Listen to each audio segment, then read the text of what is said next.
of different recordings, and you will have to answer questions on what you hear. There will be time for you to read the instructions and questions, and you will have a chance to check your work. All the recordings will be played once only. The test is in 4 parts.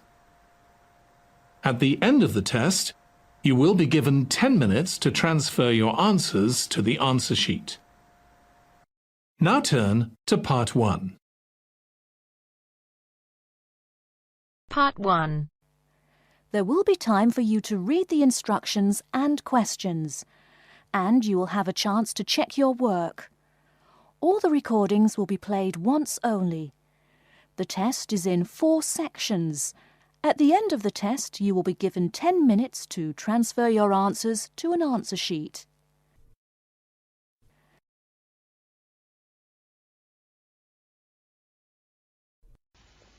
You're going to hear a conversation between a student and an academic advisor.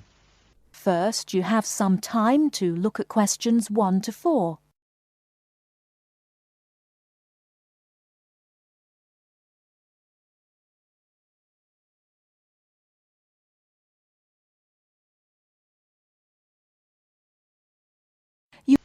Hello there, you must be Jane. Please come in. My name is Mrs. Dunstan. Hello, Mrs. Dunstan. Pleased to meet you. All right now, let's see. Now, you're interested in attending university in Canada, is that right? Yes, and I have a lot of questions to ask you. Okay, but before I begin to answer your questions, I need to ask you a few questions first. Now, your major is... Engineering. Mechanical engineering. Right, and where did you graduate? I graduated from the Beijing Institute of Machinery in July 1998. I completed my bachelor's degree. Okay, now, I'm assuming you'll want to continue studying in that field, am I right? Actually, I'd prefer to do an MBA if possible. But if I have no other choice, then I'll continue in mechanical engineering. Okay, now, are you familiar with the requirements for an MBA degree? Yes. Before you hear the rest of the conversation, you have some time to look at questions 5 to 10.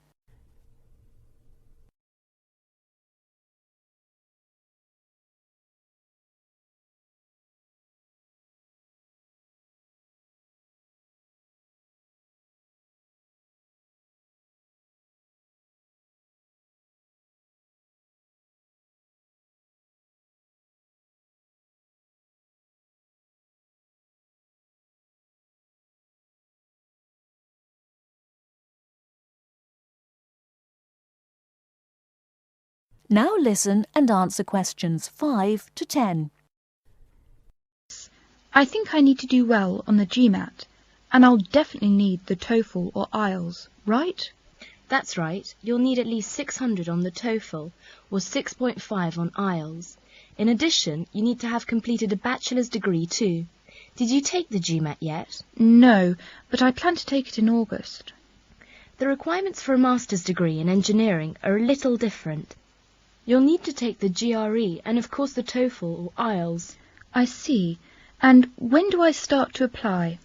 The best time to start the application process is in November or December of the year prior to your intended year of study. Application forms are usually available in September or October. Which schools in Canada offer the MBA degree? Of the approximately 50 universities in Canada, 20 offer an MBA. Here's a small booklet summarising Canadian university programmes.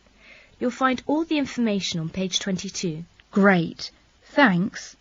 And how about tuition and scholarships? Tuition for MBA programmes has been steadily increasing. Some universities now charge the full tuition, meaning that there is no government subsidy. Those universities cost about $10,000 per year, and it's a 2-year programme. Other universities are still government subsidised, so the tuition is only about $4,500 per year. In terms of scholarships, usually the top 5 students entering the MBA programme are given a generous scholarship. All other students have to pay the full fees. International students have to pay the full tuition, that's $10,000 per year. Oh, is it very difficult to get into an MBA program? Yes, in fact, the competition is very strong.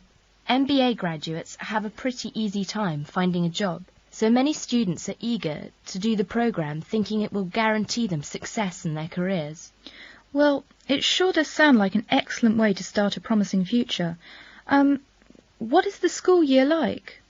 Classes begin in September each year and finish before Christmas. They resume after New Year and finish at the end of April. And after April? Why, that's your summer holiday. Sounds great. I want to thank you, Mrs. Dustin, for all your help. I really do appreciate it. You're very welcome, and if you have any other questions, please feel free to contact me. You know my number, right? I sure do. Thanks very much. Goodbye. That is the end of part 1. You now have half a minute to check your answers.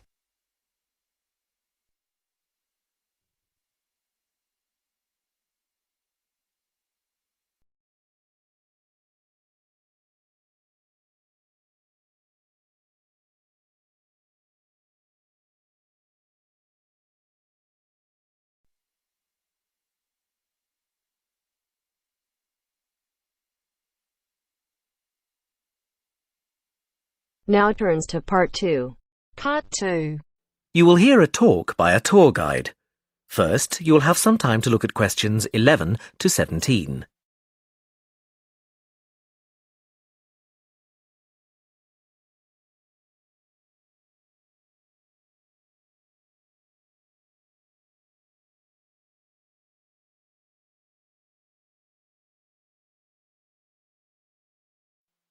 Now listen carefully and answer questions 11 to 17.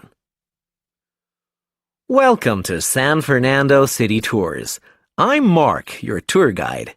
We have a lot to see in 3 hours, so make sure you're comfortable. We'll be traveling into the historical district first, and then into the town center. After that, it's out to the harbor, and we'll finish up at the lighthouse, just past the harbor. That will take us up to midday, and after that, you're free to do what you want. At the lighthouse, you'll have a chance to visit the tea room and take photographs of the magnificent coastline. Now, as we have only 3 hours, we won't be able to take you around the shopping district, but we think you'd prefer to look around the shops there in your own time anyway. San Fernando has some well-known tourist attractions, the lighthouse, for example, and the National Library. However, the little-known military museum is not to be missed. Be sure to visit before you leave. Now, there's a lot to do in San Fernando. Indeed, there really is something for everyone. For those who love the water, I can recommend a trip on the Seafarer, one of the most famous boats on the San Fernando River. It does an evening trip with a 3-course meal included. It's great fun for everyone, but especially for young people in their teens or 20s. After 9, there's a disco on the boat, and it gets really lively. Then there's a climbing wall near the town center. It's incredibly popular, with a large wall for expert climbers and a smaller wall for novices. There's a junior wall and a creche, so it's a great day out for those of you with kids. And if you like walking, there's some great walking tours. The City Sights tour is highly recommended, as is the walking tour by the coast. But that one's only for the fit, not really suitable for children or the elderly. For more mature people, or those less able to get around, I would suggest a tour around the vineyards. It can be done in the luxury of a coach, and it's a wonderful way to explore the region's wines. Before you hear the rest of the talk, you have some time to look at questions 18 to 20.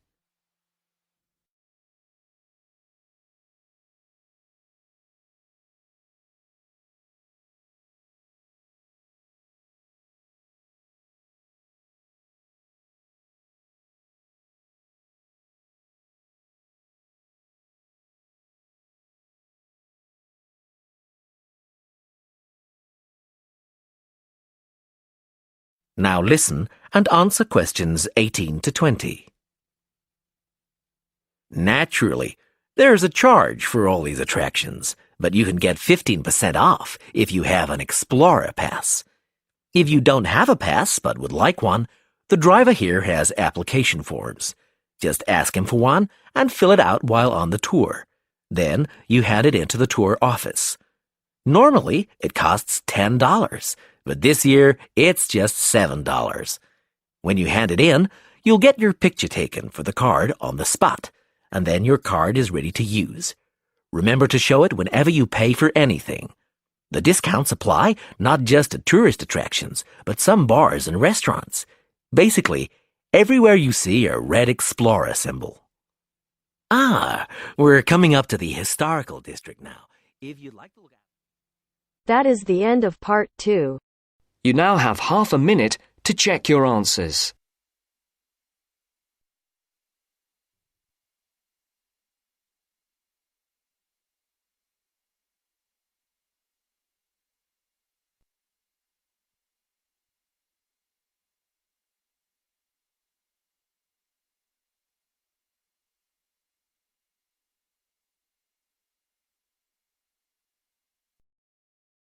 Now turns to part 3.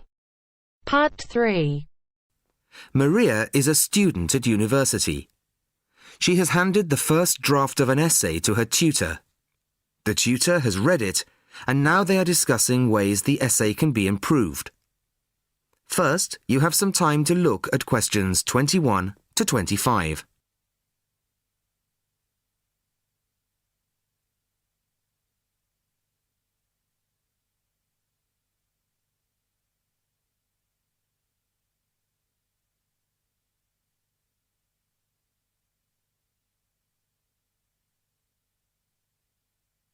Listen carefully to the first part of the conversation and answer questions 21 to 25. Well, Maria, I have to say I was quite impressed by your essay. It's a big improvement on the last one. Really? I'm glad. I put a lot more work into this one. I really spent ages on it. And it shows. You've addressed most of the problems I pointed out last time. In particular, the style and language are much more appropriate for an academic essay. So that aspect is okay? Absolutely. If you carry on like this, you shouldn't have any significant problems in that department. That's a relief. I've been quite worried about that, although I've been reading a lot of other essays to try to get the right style. Well, I'd say you've been successful. There are just one or two minor things you could look at. Your punctuation's quite basic. It's really just full stops and commas. And parentheses. Brackets? Yes, brackets if you prefer. In academic writing, these are best used only occasionally, if at all. You use them rather too often. Okay, I see. And I'm sorry to mention it, but your spelling... I know. But I'm working on a foreign computer. The spell checker doesn't work for English. Are you sure? Have you tried changing the setting to English? No, I haven't. Well, I should see if that's possible. I haven't marked you down this time, but, well, some of my colleagues are a bit old-fashioned about spelling. I'd try to get that sorted out if I were you. Okay, I understand.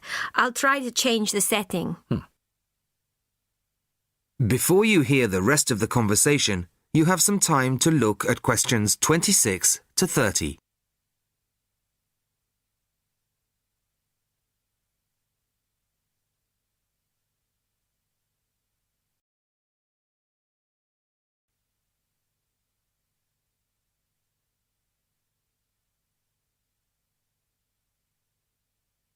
Now listen and answer questions 26 to 30. The only major problem I have with the content of your essay is the introduction. The introduction should, well, introduce the theme of the essay. You've put some of the most important points there. For example, this bit. The statistics about the growth of railways in the 1850s. That really should go in the main body of the essay. And so should this paragraph about changes in patterns of employment.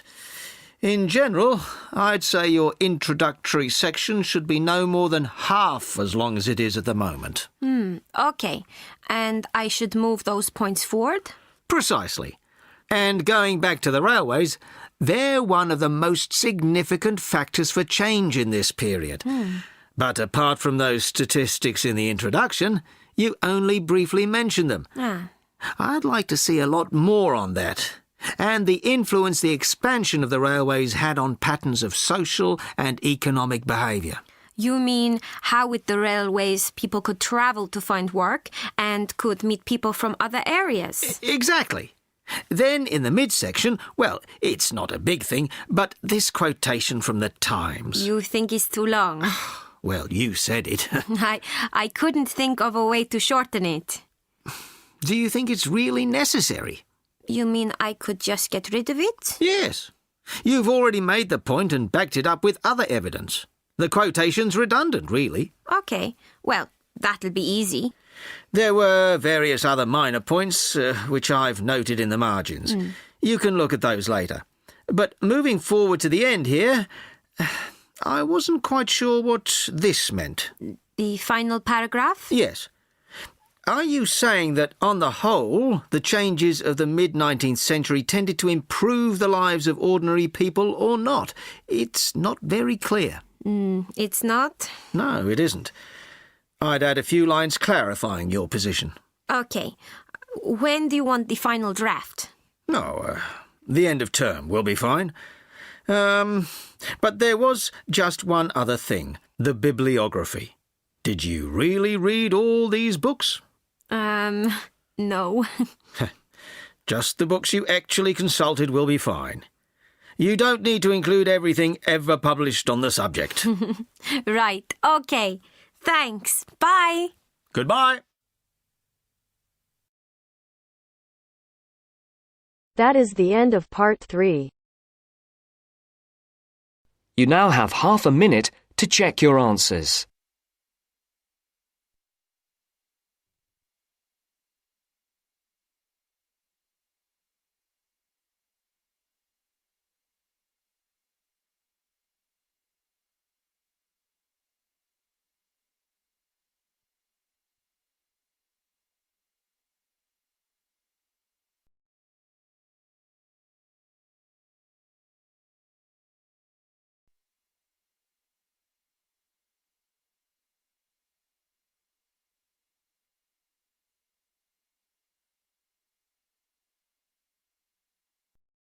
Now turns to part 4.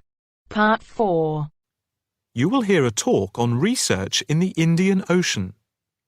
First, you have some time to look at questions 31 to 40.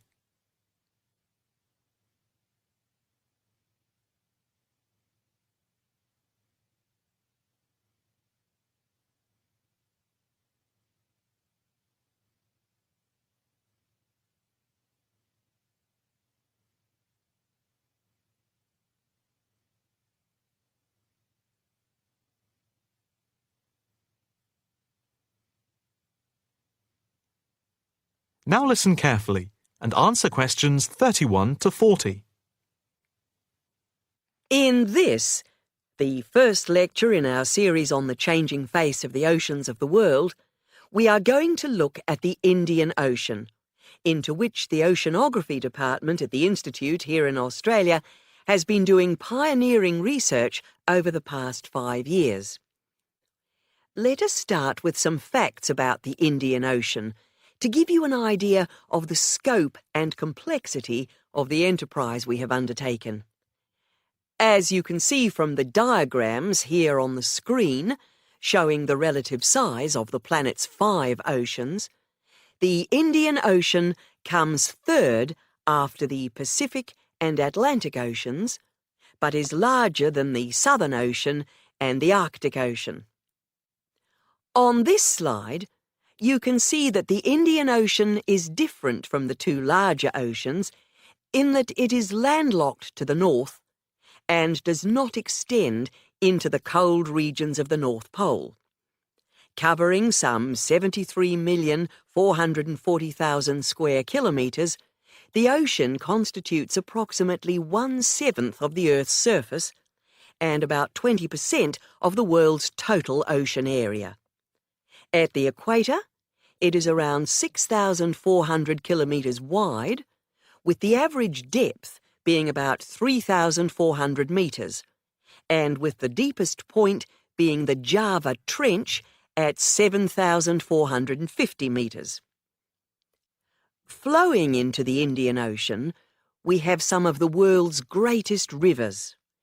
The Zambezi here, the Ganges here, the Indus, the Brahmaputra, and the Tigris-Euphrates just here.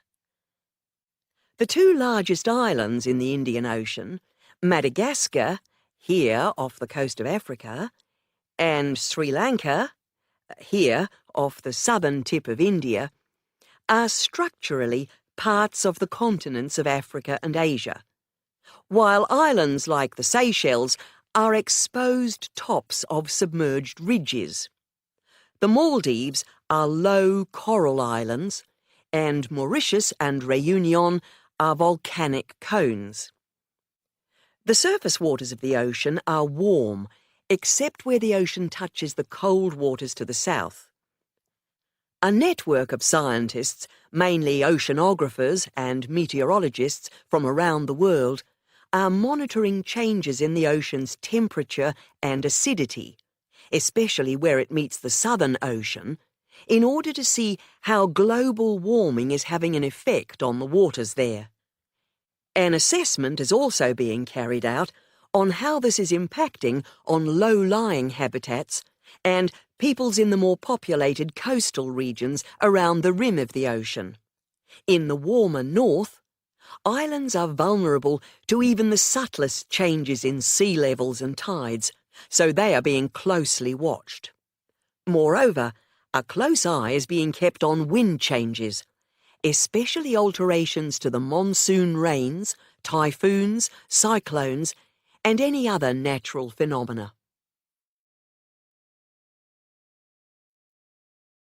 In addition to the information sent from the ship that we have stationed off Antarctica, in the south of the Indian Ocean, data are being transmitted round the clock from buoys anchored at various points around the ocean.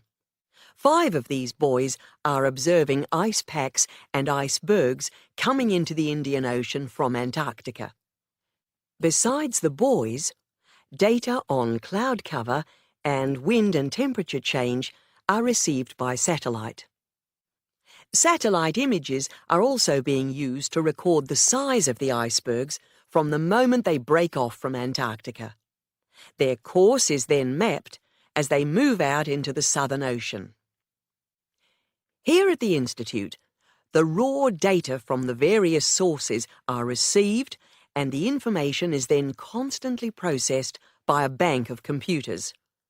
Once the data have been collated, the next step in the process is the analysis by experts here and at centres around the world, looking for even the slightest shift in patterns of temperature, wind, and sea levels.